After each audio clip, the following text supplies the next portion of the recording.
Just before this episode, I want to tell you about another adventurous audio podcast series. Tucked away in the trees, just a stone's throw from the road between Ullapool and Inverness. All I can see here are wild, ragged stacks and bends. I was always waiting for someone else to do this project. Centuries of history lie buried and forgotten. Every care was taken to clarify the benefits to those who needed to be removed. My grandfather was always lecturing me about it, and he says, you be sure and tell the history. Now the people and stories of Balblair and Inverloch are coming back to life. Who is it that stands in judgment before me? Hidden in plain sight. Inverloch. 8 snapshots, reimagined moments in Highland history. Deep craters and cold grey lochs. The sting of the Atlantic.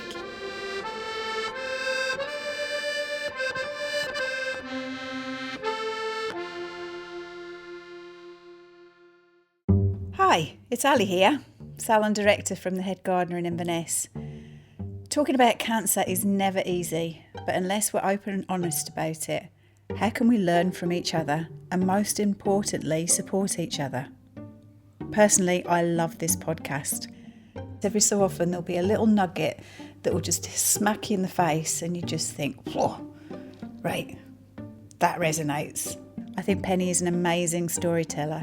She's utterly honest and yes, sweary, but cancer makes you a bit sweary. I'm really proud to be the sponsor of Lump and I hope you get as much from it as I do. But don't forget to like it, rate it and share it. And over to Pennie.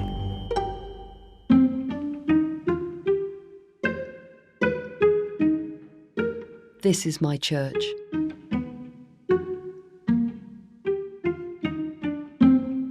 This morning, the air is so cold, each breath feels thick on my tongue and catches the back of my throat as we pick our way along the icy track to the shore.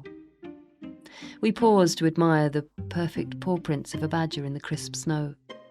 It's -4 according to David's phone, but I'm warm enough in my wetsuit and toweling poncho.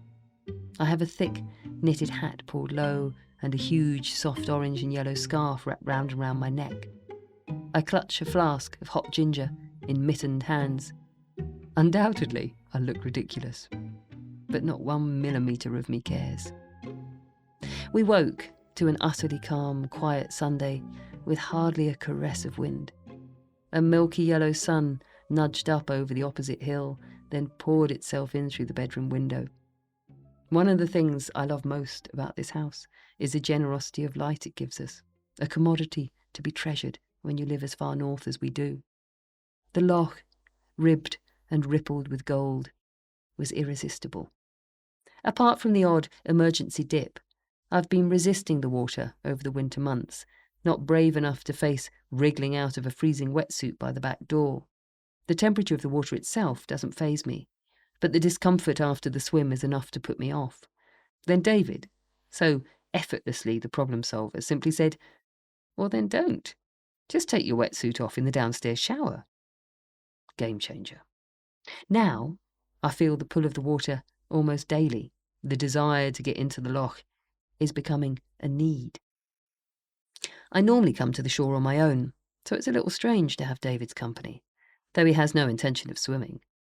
I have my routine, carefully removing 2 ponchos, 1 toweling and 1 microfiber, tucking my phone into my mittens, then pulling on thick neoprene gloves. The shore is stony and slippery, so I take a stick to help my balance as I carefully pick my way into the shallows.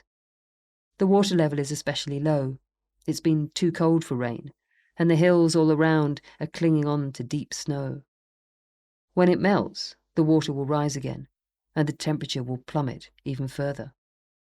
I'm wearing booties, but my feet still feel like ice. Once I'm deep enough, I sink down, turn, and float onto my back, kicking to push myself out further. The icy water pushes through the zip, and I concentrate on my breathing, forcing back the raw gasp of shock. Sometimes I count. I have about a minute, maybe 2, of this exquisitely focused, teetering on the edge of pain moment before my body temperature starts to warm the water between the suit and my skin. In this place, everything becomes elemental, sharp, intense. and intensely free. As I start to swim in parallel to the shore, I realise, perhaps for the first time, that I'm no longer coming here just as an antidote to cancer. I'm coming here as an antidote to everything else too. Only here can I escape to worry desperately about how unhappy B is in lockdown schooling, to dilute some of the crushing parental guilt. Here I can fret about the constant work pressure I see in David's face, and wash away that sense that I don't know how to begin to help him. The icy water cools my panic over the insanity of going into business after the year we've had, and lets me quietly think through the meetings and creative acrobatics each day demands. And this is where today, for the first time, I start to realise that cancer is receding. It's becoming a bit player, because I care far more about Bee's and David's happiness than I do about cancer. The realisation of that subtle lift and shift of my world feels significant.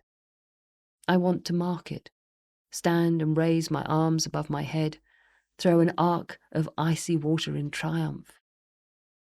I don't. Instead, I raise my gaze to the snow-laced hills and choke back the gratitude that coats my throat and threatens to make me cry. This is my church, I whisper, and the soft steam from my breath curls away over the water. I have all this, and I am so insanely lucky. Yeah, this is my church.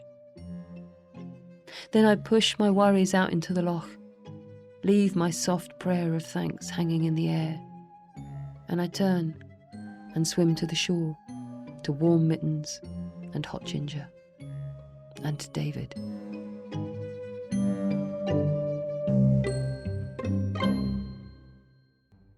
Lump is sponsored by Ali McRitchie and the fantastic team at the Head Gardener Hair Salon in Inverness. Without them, it simply wouldn't be possible, so a massive thanks to them for all their support. If you like Lump, make sure you tell the team when you're next in the salon, and they'll give you a free gift. Coming up in the next episode. As I sit at the loch end, delaying the moment I turn for home, my mobile rings, and an arm reaches out to gather me into a sisterly embrace. It's an arm I hardly know, but I lean in, soaking up the comfort and companionship. The sense that this friend has joined me in the trench makes me swell up with gratitude. Lump is written and presented by me, Pennie Stuart, and produced by Adventurous Audio.